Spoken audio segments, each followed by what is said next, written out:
I just emerged into this wonderful ocean of pure golden light. It was the source, it was the oneness. I didn't even have words for it. I just knew I'd come home. This is where I belong. This is where I came from. This is where I want to be.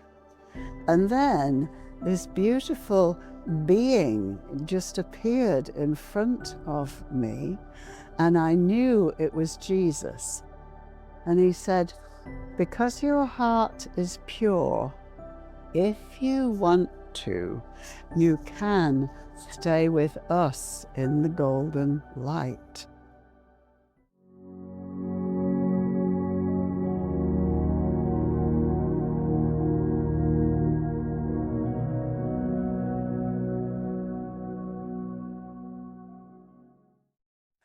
Hello, my name is Charmian Redwood, and I'm from England. And 45 years ago, I had an event that completely changed my life. I'd just given birth to twins in a hospital in Norwich in England. Everything that could go wrong with the birth did go wrong with the birth. I ended up with massive blood in my pelvis. There was a tear in the vagina that they didn't see, they didn't stitch, and so my whole pelvis filled up with blood. After 10 days, I was rushed back to the hospital, severe blood poisoning. So that first night that I was in the hospital, I just experienced floating up out of my body. It was a big surprise because I'd never had any kind of experience like that before. But I found myself floating on the ceiling, looking down at the body. All of me, all of the person that was me, was the one looking down. Nothing of me was in the body. So I knew that is not who I am. That's just the house that I live in. So then just moments later, I felt myself being lifted up, and it was very easy. There was no fear. It was very peaceful. I didn't know where I was going. I was just like I was being pulled. But somehow I knew there were angels there. So I just let go, let myself be lifted up. And where I went, it brings tears thinking about it. I just emerged into this wonderful ocean of pure golden light. It was the source, it was the oneness. I didn't even have words for it. I just knew I'd come home. This is where I belong. This is where I came from. This is where I want to be. And everything down there that this little body is doing, walking about down here, is just a story that I'm making up, but it's not who I am. In the golden light was everything that anybody could ever want. It was love, it was peace, it was being enfolded in perfect love, unconditional love. You didn't have to do anything to deserve it. It was just who you are. It's just who you are. So I'm just floating, blissed out, totally blissed out in this golden light. And then this beautiful being just appeared in front of me, and I knew it was Jesus. It didn't look like Jesus the man from here on earth in his earth time.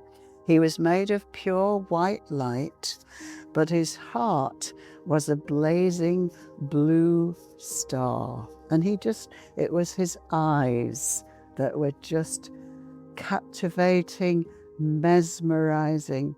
He looked into my eyes with unconditional love, acceptance, forgiveness. Anything that I had done that I thought, oh, well, maybe that wasn't such a good idea. Maybe I shouldn't have said that. Maybe I shouldn't have done that. He just did not care.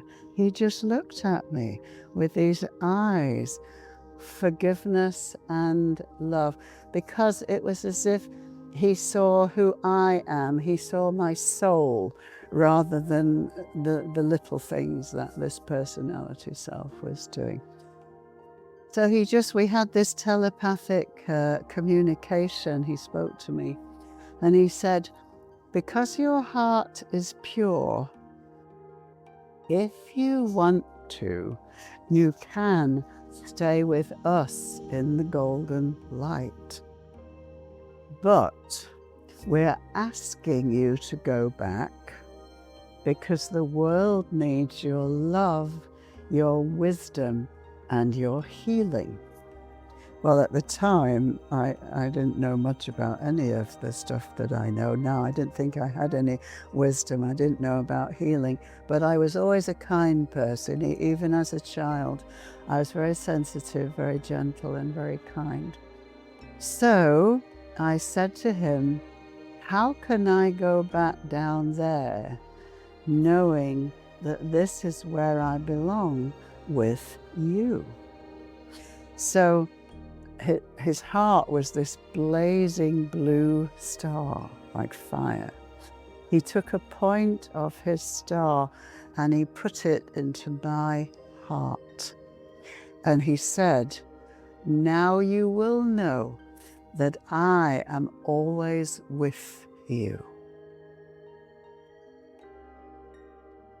The next millisecond, I'm back in that hospital room, floating over that body that is not me, knowing that if I get back into that, which is not who I am, I will take on suffering. If I stay up there in the golden light, in heaven, home, I will never suffer again. So it was very, very difficult to come back, to take on the suffering that humans do. But I think I was kind of set up really, because I'd just given birth to twins. They were only 10 days old.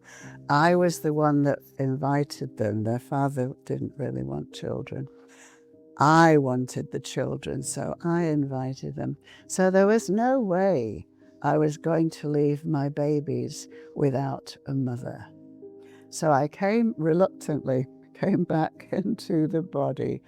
And when I woke up, I was not the same person as I had been the day before. I was a school teacher, normal person, buying a house, paying the mortgage, having nice holidays, lots of walking. We used to go walking everywhere, camping, mountaineering. All of my life, my degrees, my career, my goals, my plan for my life, completely meaningless. I knew there is a plan for this planet, for this earth, that is lifting it back to love. And I just said, I was 29 years old. I'd been teaching for 12 years. I was on the scale, the teaching thing, moving up, promotions, all that. I just said, wherever you need me to be, let me know and I will go. Because I want this plan to succeed. And anything that I can do to help the plan, let me know and I will go.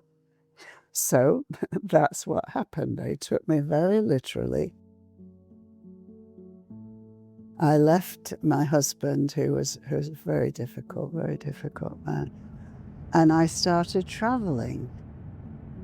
I just get the message, you go here, go there, go there. So I just spent the last 43 years traveling. I've lived in about 100 different places. I can't even remember all the different homes that I've had. But everywhere I go, I meet people and I share my story. I just feel so grateful. It's happened when I was 29, now I'm 74. And I've just lived this magical life, everything that I need. And I travel a lot, I moved a lot. Sometimes I hardly knew where I was going to be sleeping that night. I've lived in my car, I've lived in teepees, in tents, and all kinds of places. But I've learned to rely on miracles. I live on what I call radical trust, that you don't always know how it's going to show up, but that whatever you need, it does come to you. So I just, want to say to people, don't sweat the small stuff. Don't obsess about trivia. Just every single day, find something that makes your life joyful. Not useful, not sensible, just fun. So I spend a lot of time walking. I live in this beautiful area where we're on the coast here. So I walk, I watch the birds, I go dancing, I sing in a choir. I have just a wonderful life. So start building your life now with whatever gives you the greatest joy. If it means jumping off a cliff, which I've done many times, letting something go that is just not serving you, like a job that you've done for 30 years that you actually hate, just let it go. And ask your heart, what makes your heart sing? What makes you feel excited, passionate? And go and do that. And you will be supported, but sometimes it does mean taking a risk and jumping off the cliff. But I'm the living proof that so many times I've had life-threatening illnesses, I've had horrible relationships, I've had several accidents, but I just get happier and happier. I just can't tell you that how wonderful life is when you let yourself free. Thank you, Charmian, for sharing your story. That was lovely. I have a bunch of questions here for you, and I'm highly interested in the hypnosis, actually. Well, but first one, I want to go over your NDE.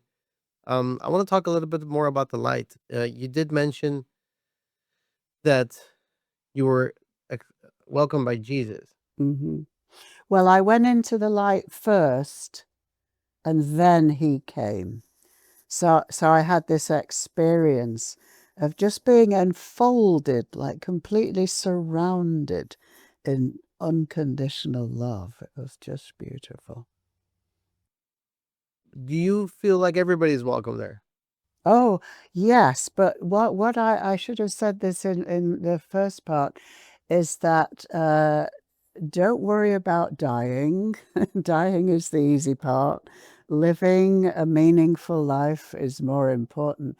But what I do like to say to people is that when you go over to the other side, and because I do guided meditations and I do hypnosis, in the hypnosis, I deliberately take people through a death in another life. We do a past life regression, not in this life, but in another life. We do a past life regression, and we look at the process of what happens after you die.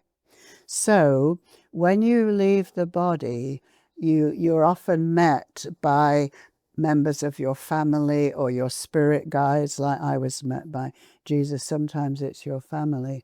And you go to a place where you do a life review.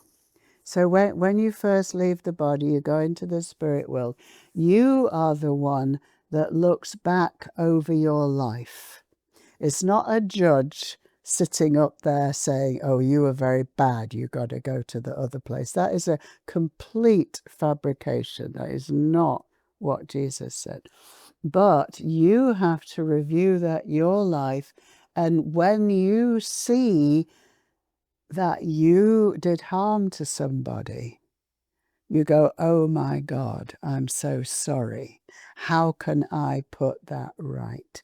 So then you have to decide how you are going to redress the harm that you've done, which may be by choosing to come back in the next life with the person that you harmed and do some good for them, or you choose that you are going to experience somebody doing to you what you did to them. So what I say to people is clean up your messes now while you still have the possibility, while you're still in the body. If you have bad feeling, if you've got bad history with somebody, clean it up. You don't have to wait for them to do anything. I like to use the Ho'oponopono techniques that I learned in Hawaii. I lived in Hawaii for a while. That you just say to the other person, I love you, I forgive you, I'm sorry. No matter what the issue was, it doesn't matter. If you don't think it was even your fault, doesn't matter.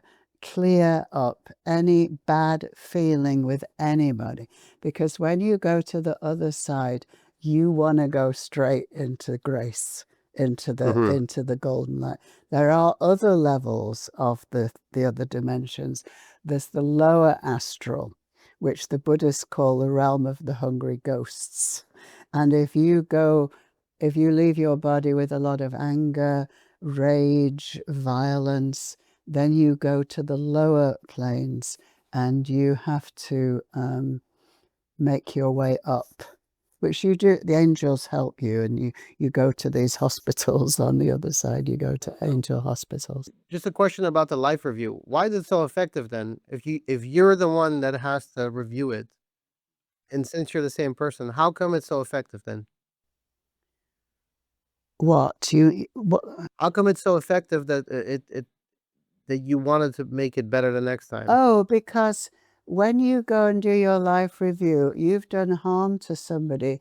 You have to decide how to come back and kind of replay that story so that any karma, because, this is very much the Hindu belief that, or the Buddhist belief, is that if you do harm to somebody, you are incurring karma and you're going to have to come back and put that right. Well, my plan is not to come back here in a physical form. I would very much like to stay in the golden light next I've time. heard from others that when you have a life review, not only do you feel everything that you've done, you also feel from their perspective. Was Yes, that you feel that's right. You feel how it affected them, and that's why you go, "Oh my God, did I really do that? I'm so sorry," because you feel their pain. Mhm. And you want to put it right. So what happens is when you've done the life review and you see all the characters involved, the people involved, and so what you do is you get together with those people and the people in your soul group, and you have a meeting of how you're going to come back in the next life and put all that right. So basically, you write a story before you even come to birth, before you come into the body. You get together and say, well, I want to repay this debt. I want to do some good where I have done harm. So you write a script. You write a story. Well, I'm going to come back as a benefactor. I'm going to come back as that person's parent. I'm going to do a better job. Say this was your child that you harmed. You might either come back as you are the child and they are the parent, or you're just going to come back and do a better job. So you have this group of souls that you constantly reincarnate with, and you just keep changing the stories depending on what you as individuals want to learn from this life. Because all of our soul's journey is to evolve from the lower frequencies, which are ego-based, to the higher frequencies, which are love-based. Mhm. So in our lives, we are going from ego, where it's just I want more and more stuff, bigger house, bigger car, all the rest of it. As you get more spiritually evolved, you realize that's not it. That's not. It's like, how can I make this planet a better place? How can I make my neighbor's life more joyful? How can I make a difference just by being kind? Now, Jesus gave you something of his from him, is that right? Yeah, he gave a piece of his star and he put it into my heart. And so since I came back, there have been many times when I've had visions of him, and I felt his presence very, very tangibly, where he's guided me and he's helped me in different situations. Now, it's been, you said 40 years approximately. 45 years, because that's how old my twins are. I remember by how old 45. my babies are. So, do you still feel what he put inside you? Yes, it's like a little glow. It's like a glow that is feeding me. That gets like a light. I carry this light and this love within, and it's never gonna go away. It's when you've connected with that love, it never goes away. Okay. Now, it's interesting. You do hypno, which is the way you explain it is very logical.